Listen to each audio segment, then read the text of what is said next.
to Reality Blackout, where I recap the top 5 reality show moments of the past week, blackout style. Marrying the Game must have been filmed during the summer, because I could have sworn that Tiffany had a real 7 to 3 job as a school teacher. Or maybe she took a leave of absence so she could spend all of her time planning the wedding and chasing behind the game. In this week's number 5 clip, Tiffany is pissed that the game is headed to do a show in France, minus her, but plus 1 female assistant. Jason has a show in France. I'm only leaving for a day. I'm going for a day or two, for one day.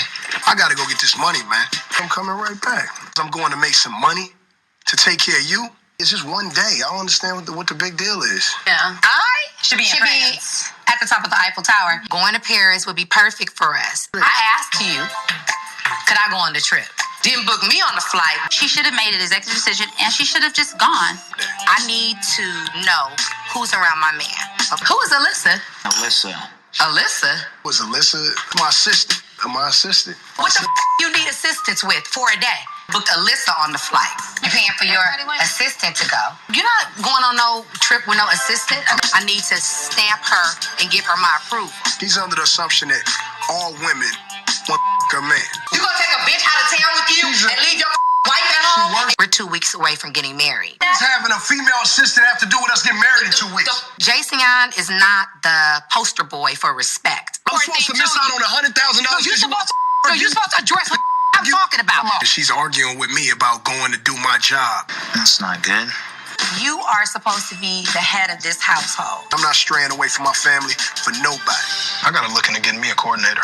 I have the perfect solution. If Tiffany doesn't trust her man to be around other women, maybe she should be his assistant. Might pay more than a teacher. For any of you keeping a scorecard out there, let's review all of the beefs on Basketball Wives LA.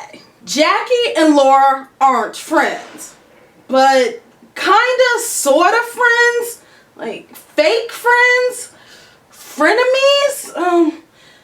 Oh hell, you know what? I don't know and I don't care anymore. Drea and Brooke had a falling out. No one really likes Jackie, but they tolerate her. And now Bambi gets into it with Gloria. In this week's number 4 clip, I'm gonna need someone to push Malaysia out the way so Bambi could go ahead and put trademarks around Gloria's eyes. With Bambi and Gloria going through what they're going through, it could get really bad. I wanted to smack the out of you. You would beat that ass? Yes. Oh, okay, well, come on. Don't do that. You'd be a fool to start some up in here. You want me to smack you? There's no fear here. That mouth of hers can really get her in a lot of trouble. Lately, I've been noticing her little smart mouth. She thinks she's better than people. So you're trying to take a fade? Now you really just pissed me off. It ain't gonna be a fade. It's just gonna be one and done. Your ass is gone after that. And we just gonna get it on the crack. I wish you would think about tossing anything over here. I'm tossing every day. That's what I do. I ain't worried about you.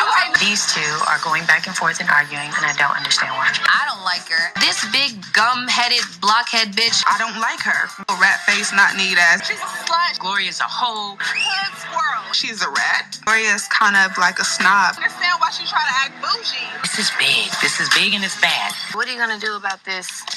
You and Gloria. We're not friends. The fakeness.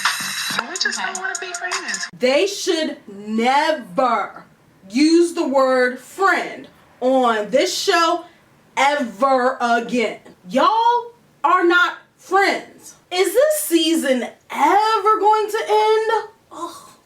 Chrissy's needy puppy love for Nick was one of the main focal points on The Houstons. When the season began, Nick was upgraded from a brother to a lover, then from a lover to a fiance.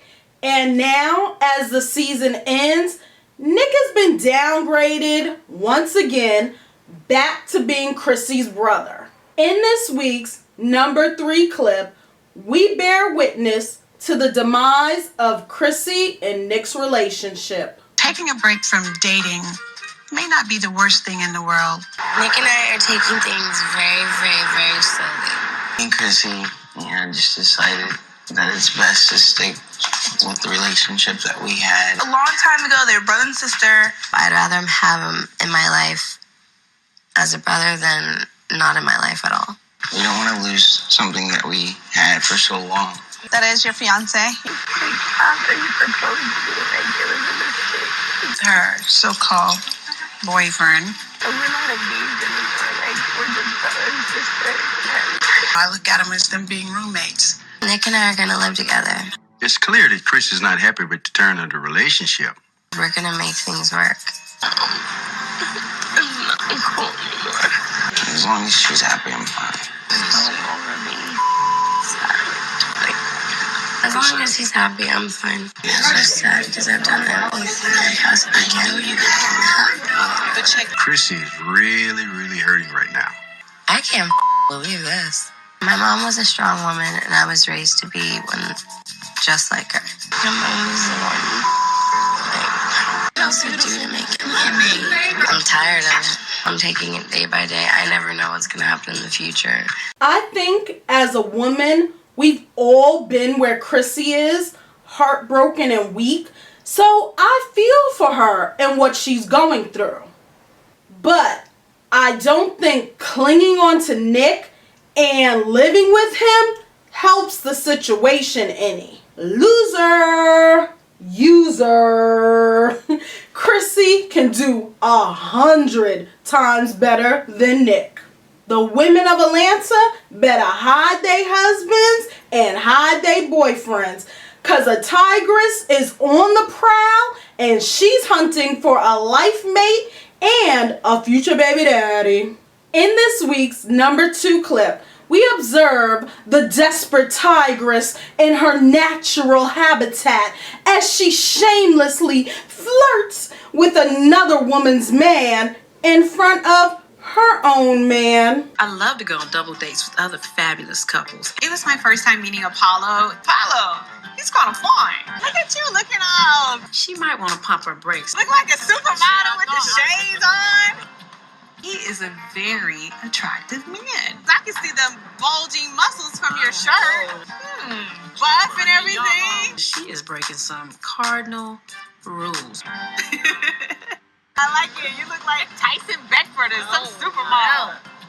I just wanted to get to know you a little bit. I was feeling him out. What kind of talent would he be? I see the veins and that means you're lean. Just playing tit for tat. I heard a little bit about you. Good stuff. Kenya loves to be the center of attention.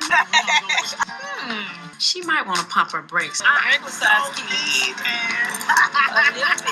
Now that Kim has made her exit from the show, could Kenya be the new resident hooker who needs to Close your legs to married men. All season long, Tamar has been trying to get her music career started, and she finally gets it together just in time for the season to end on a high note. In this week's number 1 clip, Tamar auditioned some hot sugar male dancers for her showcase. Hot sugar. Today we're having a dancer audition. I'm not fitting to watch no men dance and prance all over the place. Yeah, baby. We're looking for manly, sexy. Okay, good. Yeah, baby. Real buff, masculine. Why do they have to have their shirts off? Yeah, baby. Lord thy God. Physically big. Choco bliss. Sexy human beings. All this nakedness. Yeah, baby. I can't even talk. I'm just parched. I'm thirsty. It's inappropriate. I'm not saying you look at the thrust. Don't be the thrusting police. Sit down. We need a thrust and a pump. He's very intriguing. Take some chocolate. I'm not getting no charges. Yeah, baby. Woo! Watching that was like watching an all chocolate version of Magic Mike. Oh, bonus clip time. This week's Keeping It 100 bonus clip comes from the season 2 premiere of Mary Mary. This show follows the professional and personal lives of the gospel singing duo and real life sisters Erica and Tina, or the Fertile Myrtle sisters as I like to call them. Last season Erica was pregnant. This time around it's Tina who's pregnant and still trying to keep up with Mary Mary's grueling schedule. The label and I have set up promo week. Oh, promo days. Promotional week is always exhausting. Insanely hectic schedule. We have the Better TV show. Then we're doing the I Will Graduate press conference. Then we're doing an in-store J&R Records. Then we do TBN. That's a lot. I'm exhausted just looking at it. That ain't healthy. And then you wake up and you do Good Morning America. New York, here we come. Mary Mary, sisters Erica and Tina Campbell. And then after that, 3 more cities in 3 more days. we get on a plane and we go to Kansas City. And What have I gotten myself into? then we get on a plane and we go to St. Louis.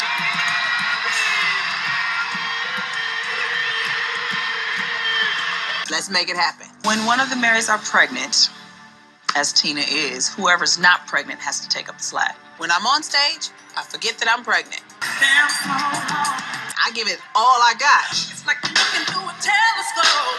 Like you're looking through a telescope. It's like you're looking through a telescope. When I'm off stage, I remember that I'm very pregnant. My situation, Tired? as it can be. Yeah, I know I'm pregnant. I just want to think about me. I'm pregnant. I'm just a little antisocial at times. I'm hormonally imbalanced. I'm a little snappy. I'm a little, deal with it. Comes with the territory. I'm pregnant. This is not as easy as I thought it would be. You can't be tired yet. That's it for this week. Thanks for watching. Don't forget to rate, comment, and subscribe. Follow the show on Twitter and come right back next week for another roundup of the top 5 reality show moments of the past week, Blackout style.